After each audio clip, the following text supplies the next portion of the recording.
Sleep with one eye open. Grip the pillow tight. Of course, we had to start with this for this MMA Monday, right? So welcome to the MMA Monday here on the Funk It Pod. Of course, this was part of the lyrics from Enter Sandman from Metallica. And how else should we be starting this MMA Monday except with talking about the Sandman? What an insane performance by Corey Sandhagen this past event, UFC Fight Night Overeem versus Volkov. And Corey Sandhagen just leveled up, right? After Sterling took him out and choked him out, he must have gone into his basement, like what he said before the Morales fight. I spent so much time in my basement just drilling everything. It's just insane. The Morales spinning back kick was amazing, the knockout. But now Frankie Edgar flying knee, second fastest flying knee knockout in UFC history. Hello, Ben Askren. Just amazing. And it's not like, I mean, it's been, 30 seconds or something, but it's not like Frankie Edgar is just some bum, right? And neither was Ben Askren, but Ben Askren was clear he would change levels, go down, shoot in, and so Masvidal timed it, and it looked amazing and it was very well done. But you didn't know what Frankie Edgar exactly would be doing, but apparently, well, I didn't know because apparently Corey Sandhagen did know. And while you know how Edgar moves back and forth and trying to stalk you left to right and left to right, Sandhagen made those openings, like how he moved so that Edgar would move, and Edgar thought he's in control. He's walking Sandhagen down, and while he was in his movement, he just jumps up, throws the lead knee, flying knee, walk off, knockout. Amazing. And then afterwards, it was of course also cool by Corey. He's like, but he didn't really celebrate. He's like, it's Frankie Edgar. You don't want to see Frankie Edgar like this, but better him than me. That's what he said. And of course, that's true, right? And so I appreciate that he didn't celebrate like crazy, because it was not super necessary in this case. So hats off to Corey Sandhagen for this performance, and then showing restraint afterwards, because I think you probably feel like, oh my God, I'm so awesome. I just knocked out a legend with a flying knee. But he didn't celebrate any further. In the interview with DC, he didn't really listen to what DC was saying. He was just staring into the camera and it's like, it's my time. Title shot. Jan, Sterling, whoever wants it, you're next. Kind of. So that was cool. And there is no other way. Sandhagen needs to get the title shot. By now, even Charles Sonnen agrees. I saw a video of his yesterday where he's like, I didn't really know Sandhagen before. I mean, I knew him, but I haven't watched much. But this guy is for real. So okay, now even Uncle Chael believes it. So give Corey Sandhagen the title shot, damn it. So he's gonna face Jan or Sterling. I'm still not a big fan of Jan's style. It's just too much brute force, but of course also smart. I mean, he was biding his time against Aldo and then just let it go when it was the right time. So good on him for this. Maybe I just need to see more fights of his to also be on board. I do like the Funk Master moniker for obvious reasons. But let's see how he does. I think the guys from the gym from Ray Longo met Sarah, they had a rough time over the past few events when they fought. So let's see how it goes. But Corey Sandhagen, congratulations. It was an amazing performance. Not just because of the knockout, but just because of like how calculated and how cool he stayed when Edgar came forwards and then just threw that thing. Awesome. Really, really cool. So let's continue with talking about this fight card, right? What else did we have? Well, obviously the main event, Alistair Overeem versus Alexander Volkov. And my God, Volkov is big. I mean, I knew he's big, but seeing him towering Overeem just makes it even more clear how big he actually is. So insane how big he is. And he showed in this fight, like, he just, I almost said effed up. He just effed up Overeem. Unfortunately, I was on the train for one last run for Overeem. It would have been nice to see Overeem like capture a title before he retires. And maybe that's still in the books somehow. I think he has 3 more fights in his contract, so maybe bounce back quickly, another quick finish, and then maybe the last fight could be for the title again. But for now, that's a little bit derailed, unfortunately. And Volkov was just too strong. He was just throwing those straight punches to the face, blooding up Overeem, and then just set him down, and that was it. So, I don't know what to make of that, because I mean, usually Overeem is a great kickboxer, obviously, but how can he? Is it really just the power? I was about to say, how can he be surprised by the strikes by Volkov? But I mean, obviously Volkov would kill me any time of the day. But how? I mean, that's what Volkov does. He's a kickboxer too, right? But then maybe he was just surprised by the power, because like I said, Volkov is really big, and he seemed to have gotten faster compared to last time. And this time, also what the commentator said, usually the recipe to beat Volkov, like what Curtis Blades showed, is like you take him down. But now with Overeem, he didn't really have to be afraid of the takedowns, even though Overeem tried to take him. Did he try to take him? I think he tried to take him down. Did he? Clinching at least, locking up. But so he wasn't afraid of the takedown, so he could just let his hands go, and that just looked really good. So congratulations, Alex Volkov. I've seen online people now calling for the rematch between Volkov and Lewis. Let Lewis have his other fight first, though, and then let's see about this. But yeah, congratulations, Alex Volkov. Afterwards, he was sitting down next to Overeem and just giving him a hug. So I'm not sure if I liked it. I'm a bit on the side of Michael Chandler there, so you just knocked me out. I don't need you to show how nice you are. But then again, just a show of respect, I guess. So fair enough. It wasn't too much. Okay. So yeah, congrats Volkov. Let's see where he goes from here. He was ranked number 6 before, so now I guess he should be 5 or so, taking over his spot, I'm assuming. So yeah, good on him. That was well done. What else? Oh, we had Michael Johnson versus Clay Guida. And Clay Guida is just it's just a character, isn't he? Coming out all crazy, like all his entrance music, like screaming and like yeah, and all fired up, and then his coach slaps him in the face, and then you know that's a Clay Guida fight. Yeah, that I mean, vintage Clay Guida. Michael Johnson. I remember when I started watching UFC, or not started, but when I got back into it after like a quick break in between. Michael Johnson was the shit. Sorry for saying this on you. Can I say this on YouTube? He was beating Ferguson. He was beating Gaethje, right? Yeah, and he also beat Poirier back then. So, I mean, yeah, but and also here, I mean, his hands. What I like is his counter hands are really nice, really fast, like not just like a 1-2, but then he has like 1, 2, 3, 4 combos in there. That's really cool. The thing is that the Guida just always shot for a takedown and just managed to somehow take him down somewhat, or then if he shoots for the takedown, then Johnson like pushes his hip back to avoid the takedown, but then the head goes forward, and then Guida just with an overhand right. So there was smart gameplay by Guida, and well, the 39-year-old does it one more time. Wins a UD, no questions asked here. Definitely, deserved winner. It ended the third round with him having a rear naked choke, kinda. I mean, Johnson kind of escaped, but still having being on his back, body triangle, and so on. So. Congratulations, Clay Guida. Let's see what's next. He called out, or he didn't call out, but he said in the end, how about the UFC doesn't only give me like, how they call veterans, but maybe also give me a young up-and-comer. I'm here. I've signed a new contract. I'm here to stay. Let's go. So fair enough, right? He doesn't only want to fight legends. He wants to fight others too. Before this, we had Alexander Pendoja, right? I'm sorry, Alex. And Manel Capé. And I think Capé was the new guy. He came in with a bit of a hype, but Pendoja was ranked number 5. And so you could see that Capé has some cool moves.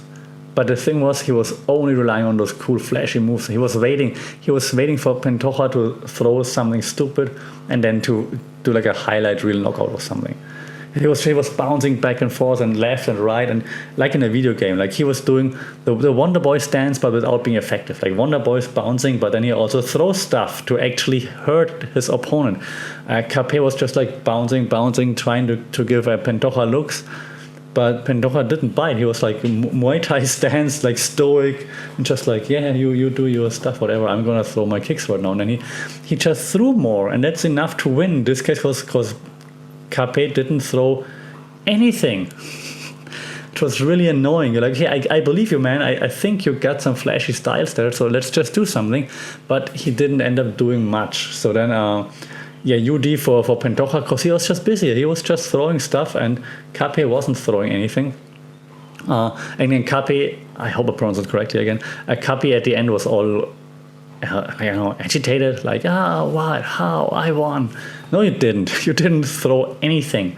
You threw less than like most of us in sparring. So please, that was a bit disappointing from such a big prospect there. But maybe it's just a learning factor here. I think Dominic Cruz said on commentary. Dominic Cruz said he's trying to not get touched at all, and then just hit a counter or something. That's the problem, right? You gotta get touched. You gotta get in there. You gotta take it to give it, right? God, those cliches, but it's true. So yeah, maybe it's a learning right now. If it was his first time in the UFC, now he will have more opportunities. So take it as a learning, and then hopefully improve from there, because he definitely got the style and probably also the skills. Last fight I want to talk about from this UFC fight night was Carlos Diego Ferreira versus Daniil. I was looking at my notes and then I mess it up again. I mess it up every single time. Beneil Dariush, the comeback man, didn't need to have like a huge comeback this time. Got a W, and now it's not a dark horse anymore. Even UFC called him the dark horse, and then after he won on UFC social media, not the dark horse anymore. So looking at Beneil Dariush, why do I always mix it up? Beneil, top performance. This time he didn't have to rally back and swing wildly, even though it would have been cool to see, of course, but it's nice that he also has a quote-unquote normal fight once in a while. So well done. Was all that done beautifully, well executed. Only weird thing was that one judge gave it to Ferreira for some reason. But now you're gonna hate on me. Ferreira won. So I've seen like some controversy there, but in my eyes, Dariush clearly won. If I'm wrong here, please, I'm sure you will let me know in a very mild and mannered way, of course.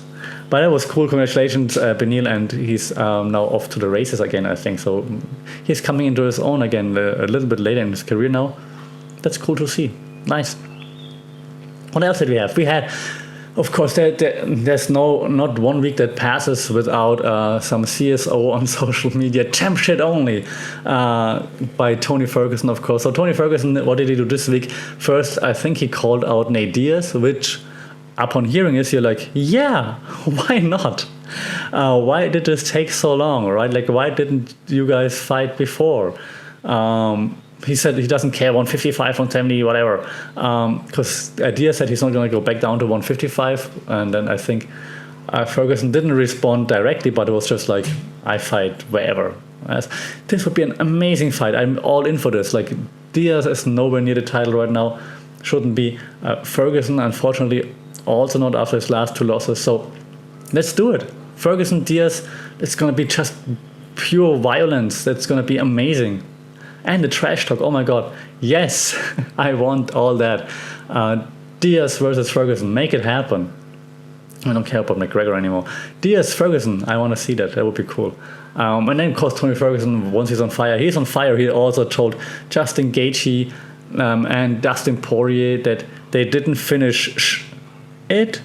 I'm just checking that I do this correctly.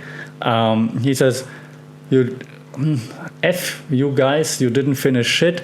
To Justin and Charles Oliveira, sorry, to Charlie Olives, not to Dustin. So to Justin Gaethje and Charlie Olives, he tagged them on Twitter and it's like, you didn't finish shit. Well, they kinda did though. And he says, see you soon, boy. No, that was the other one. He said, I told you I'll see you. So he's still adamant that he will be the champ at one point and that he will kick everybody's ass. I guess you have to be in this kind of mindset if you're in the UFC. So good on Ferguson for this. Could have maybe found a few nicer words, but all right. I guess if they talk about like we both beat Ferguson, so now we move on, maybe your ego is a little bit hurt there. So understand that, and at least he stays relevant. Last UFC news that I want to mention in this quick video here, or the podcast, is that Kenny Florian apparently, and I only saw it via third sources, I saw it on the Mag Live or something, that apparently not the Mag Live, I don't know, somewhere else, I'm sorry, that apparently Kenny Florian said that he had it from good sources that GSP is training for his comeback to take on Khabib. That would be the first UFC source to kind of confirm this, like UFC affiliated, UFC close, and UFC source to confirm that. Then again, I have only seen it on, I forgot which publication it was, on Facebook, so take it with a grain of salt, but they said they heard it from, or they heard Kenny Florian saying that. So if K-Flow said it, then there might be some merit to it, but then again, Ariel or whoever else would have broken that too, I'm guessing, and I haven't seen it pop up anywhere else. So grain of salt here, but if that would be cool, of course, like just a super fight, no championship, no nothing, just a super fight, GSP, Khabib, GOAT status, here we go. That would be cool. But then again, GSP, I don't want to see him lose, to be honest. He's like the hero for my generation, kind of, right? So, but still, I mean, it would be cool if they pull it off.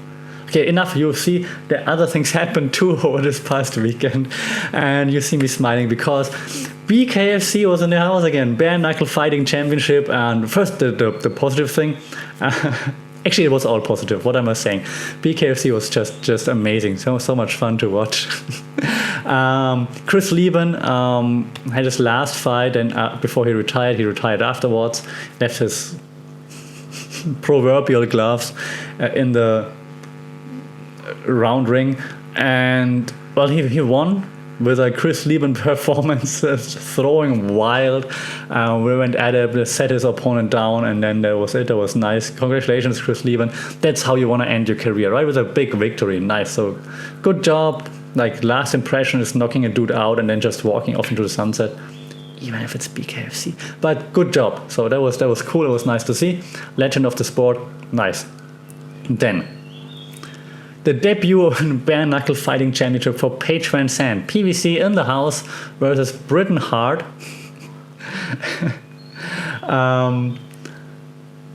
And as we all know, PVC is totally known for her hands in the UFC because she has had such great boxing. So I'm not going to hate on her because I also heard the interview with her on a Chris Van Vliet CVV show. And every time she's in an interview with Ariel before or whatever, she's always super nice, right? Super positive. So how can you hate on her? But saying that she was known for her hands is a bit of an overstatement, I think. Nevertheless, she said she's where is she right now? Is it AKA? Is it ATT? All those acronyms. I'm sorry, but she's in Florida. Whatever is in Florida, right? So she's said she's training boxing there mainly, of course, and she has like some of her teammates are also at BKFC, so they know what they have to focus on. So I thought, okay, maybe she's ready. And she said actually one of the main reasons, or not main reasons, one of the reasons why she took BKFC offer was to shock the world. And I mean that definitely worked. But now let's talk about her fight, right? Britain Hart. I think Britain Hart was like 1-2 in BKFC, so not the biggest name, but still headlining because Paige. And Britain won. UD was lighting up Paige quite well. Paige did land a few nice shots, and Britain Hart later on said, even though before they had like this heated exchange in the weigh-ins, right, pushing each other and like yelling at each other. Afterwards, Britain Hart was rather complimentary. She said like it was the hardest she's ever been hit. Ever. Like, even she has been hit by guys before, unfortunately, that's what she said. And Paige hit harder. She was hit by Beck Rollins, and Paige hit harder. So she said it was the hardest she's ever been hit in her whole life. So props to Paige for this. Didn't lead to a victory, though. And then afterwards, I mean the whole BKFC show is just it's like wrestling in the 90s, kinda, right? How it's portrayed and how it's made up and everything. And then the post-fight interview. At first, the guy doing the interviews, dude, take a course or something. But then Britton Hart was like, I'm not a person. And she was like yelling and like, I'm a mother effing feeling. Oh, that was amazing. So those are the things why you have to love BKFC, Bare Knuckle Fighting Championship. That was just great. Lots of memes afterwards, of course, and lots of UFC fighters weighing in with like, but yeah, she's a mother effing feeling. So congrats, Britton Hart, on a well-fought fight here against PBC, spoiling the debut. That's nice. Let's see what PBC is made of. Does she really want it? Will she come back if going gets tough? So let's see. Congrats, Britton Hart. Now she's 2-2, PBC 1-0 in BKFC, and we all know that Britton Hart is a mother effing feeling. Awesome. Then we also here in Asia, we had one championship with a time delayed recording of their almost live event in Singapore again. We saw in the main event Stam Fairtex being choked out by, and that's why I have to look down here on my notes, Alyona Rashonia, again, sorry, from the Ukraine. Everyone, me included, when I made my predictions, thought one is going to give Stam someone that she can beat so she can get back on track after she lost like her last fight and so on. But the hype train a little bit derailed. Stam came out like new haircut, like almost, not a mohawk, but like a wild hair, like down the middle, but also like whatever, in pink, like all crazy, like yeah, ooh. And if you've ever been here in Thailand, it's like, it's not how most people are or how most people like behave in public or in the open. So she's like extra crazy, so to speak. Maybe it's also because of the breakup with her boyfriend. I think they broke up, right? Rottang. Anyways, Stam came out all crazy, and well, she got choked out. It was in the third round. I'm just looking at like 5, 6, 7 seconds before the end, and yeah, Alyona Rashonia got her back, rear naked choke-ish, and you can see Stam's hand going here and Stam tapping, like it was a tap. The ref stopped it, and then Stam jumped up, says, "Yeah, didn't tap." I guess in Thai language, or something. So she was mad. She was running around the ring like screaming and yelling. And even after she left on the building and they had cameras. Well done, won championship drama. She was yelling. She didn't tap and so on. Of course, that's just. You don't want to accept that you lost right now because everything was set up for you to win. So it's just like to make a case for a rematch, I guess. But it was like, you can see the tap in the slow motion even. Even One Championship posted it on their IG. What do you think? And you can see the hand tapping. And then people still saying she didn't tap. You can see the hand going like this. That's a tap. It wasn't like this. It was like this. Tap. She tapped. Now I'm waiting for the comments to say she didn't tap. It was just like she was in a joke and her arms just were flailing around or something. Let's see. I think it's going to be a rematch, and they're going to hype everything out of that, and we're going to get a rematch between those two.